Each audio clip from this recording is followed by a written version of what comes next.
We are an outlier as a state in terms of the amount of cash leaving our airport. Tonight, state lawmakers are scrutinizing hundreds of millions of dollars literally flying out of MSP. Those lawmakers alleging some of it is tied to fraud in state programs. Thanks for joining us at 5 on air and streaming on KARE 11 Plus. I'm Julie Nelson. And I'm Lauren Lemanchek. Those allegations are eye-popping, but lawmakers offered so far no direct proof of the alleged connection to fraud, and right now, no solutions. Lawmakers heard testimony about it today, but there were notable voices missing from today's hearing. Lou Raguse listened in and has our top story. Lou? Julie and Lauren, this is something that's gotten a lot of traction on social media since the spotlight has been on Minnesota for fraud. More cash is legally flown out of the U.S. from MSP than any other airport. The legislature's fraud committee examined it today. The problem is there isn't much they can do about it. Those in favor say aye. Aye. GOP Representative Kristin Robbins says it's one of the top questions she receives. We hear all these reports of money leaving the airport. Why doesn't the state stop this? At this morning's Legislative Fraud Committee hearing, Robbins, who's running for the GOP nomination for governor, cited a TSA bulletin that revealed passengers flew out of the country from MSP with $343 million in their luggage in 2024. And $350 million in 2025. For context, we have the 16th largest airport.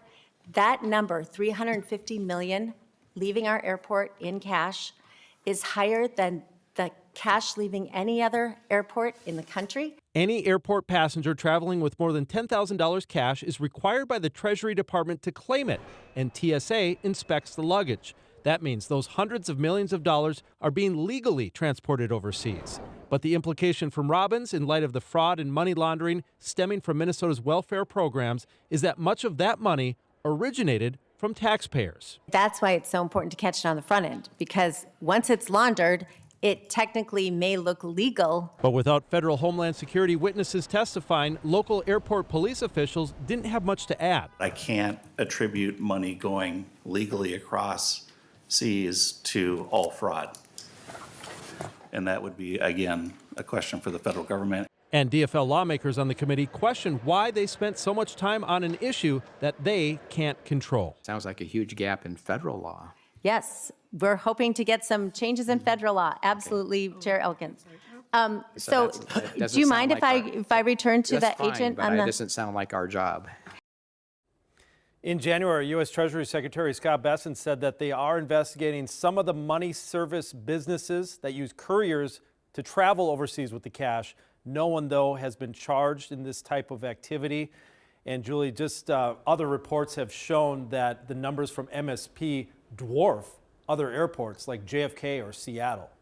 Wow. I mean, it is so frustrating, but there's nothing they can do until they change some laws is kind of the takeaway from today. Yeah, and also the fact that on these forms that they fill out, they don't have to say where the money originated. It's just, you just have to have your information and where you're traveling. But, you know, as far as where that money came from and where it's going, besides the country, there really isn't any information tracked. All right. Thank you, Lou.